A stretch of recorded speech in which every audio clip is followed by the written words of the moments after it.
السلام عليكم ورحمة الله وبركاته. الحمد لله والصلاة والسلام على رسول الله صلى الله عليه وسلم. ولا ليال سيدا أين اللوضة سعنبا وحاين كترنا بشي ذي الحجة طبان كيدي هوري وما سنة كان أفر بقول إيا اللحية صدن كهجرية ذا ولا ليال طبان كان مع الموت إيا أين كترنا إلهي سبحانه وتعالى قيمة قارة أيو يالي sanadka intiisa kalena rabbi subxaanahu wa ta'ala uu ka fadilay waxyaabaha ku tusinaya qiimaha gaarka ee rabbi subxaanahu wa ta'ala uu 10 maalmood u yeelay waxa kamida inuu rabbi subxaanahu wa ta'ala kitaabkiisa ku dhaartay 10 maalmood ilaahay subxaanahu wa ta'ala waxa uu leeyahay ba'da a'uudhu billahi minash shaytaanir rajiim wal fajr wa layaalin 'ashr waxa aan ku dhaartay waa bariga waxa aan ku dhaartay sidoo kale habeena 10 culimadu waxay ku fasireen sida ibn Abbas radiyallahu anhu wa arda inay 10 habeen yihiin layaali al-ashr min dhil hijja ibn kathir alayhi rahmatullahi wuxuu tilmaamay inay arintaasi sax tahay wala layaal ilaahay subhanahu wa ta'ala sidoo kale uu ku dhaartay wa shahidin wa mashhud abu hurayra radiyallahu anhu wa arda sida imam at-tirmidhi uu warinayo waxa uu tilmaamay الشاهد إنه يهي يوم الجمعة والمشهود إنه يهي يوم عرفة حديث كاسي حديث صحيح وي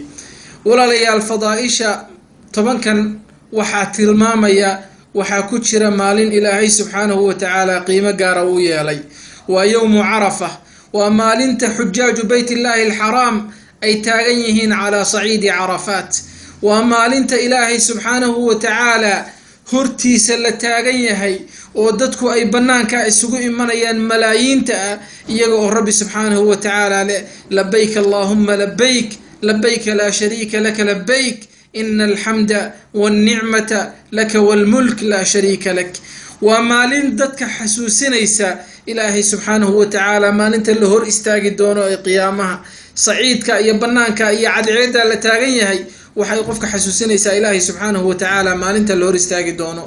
walaalayaal nabiga sallallahu alayhi wa sallam waxa ka sugnaaday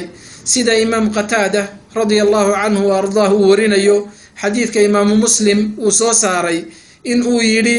maalinta arafa yukaffiru as-sanata al-maadiya was-sanata al-qaabila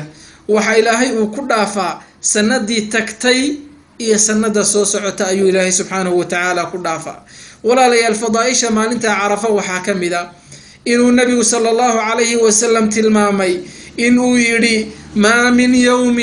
أكثر من أن يعتق الله فيه عبدا من النار من يوم عرفة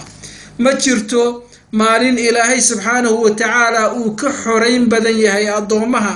إنه نار كحريو ما انت عرفه لتاقين سيدا درتد بالنبي صلى الله عليه وسلم وحو جديه إن مالين الله صومو قفك إلهي سبحانه وتعالى درتي مالين أصوما ولا لي الفضل أن عاديهن أو قف ولبا مركا أو أركو أو الدمع كجتشرو إلهي سبحانه وتعالى راليهان شيسا أنو ريالسن كريم باكوتشرا النبي صلى الله عليه وسلم وحوت المامي حديث ما من عبد يصوم يوما في سبيل الله إلا باعد الله بذلك اليوم وجهه عن النار 70 خريفا حديث كبخاري مسلم بأي ورينيان نبي صلى الله عليه وسلم وحيد أدونك إلهي درتي مالين أصوما إلهي سبحانه وتعالى وجهيسا أيو نار تكفقيا تضباطا ديرودين لو سعودو يدو تضباطا سندود لقافقين كرنارتا ولا لنا ضيلسن دونين أو فذيسن دونين مالين تاسون كيدا أيان رجينيا waxaan walaalayaal marka fiidiyogan idin ku soo duubaya ama muuqaalkan inaan idin xasuusiyo maalinta qiimaha iyo sharafta leh waa maalinta arbacada ee 23 bishan September 2015 maalinta ayay ku beegan tahay walaal hadaba xasuusi walaalaha kale muslimiinta adiguna ku dadaal maalinta soonkeedu inaanu ku dhaafin ilaahay subhanahu wa ta'ala dhikrigiisa iyo xuskiisana badi ilaahay subhanahu wa ta'ala haynaga dhigo kuwii khayrka iyo wanaaga isu kaashada ee wanaagana ka qayb qaata faafintiisa وصلى اللهم وسلم على سيدنا محمد وعلى آله وصحبه أجمعين والسلام عليكم ورحمة الله وبركاته.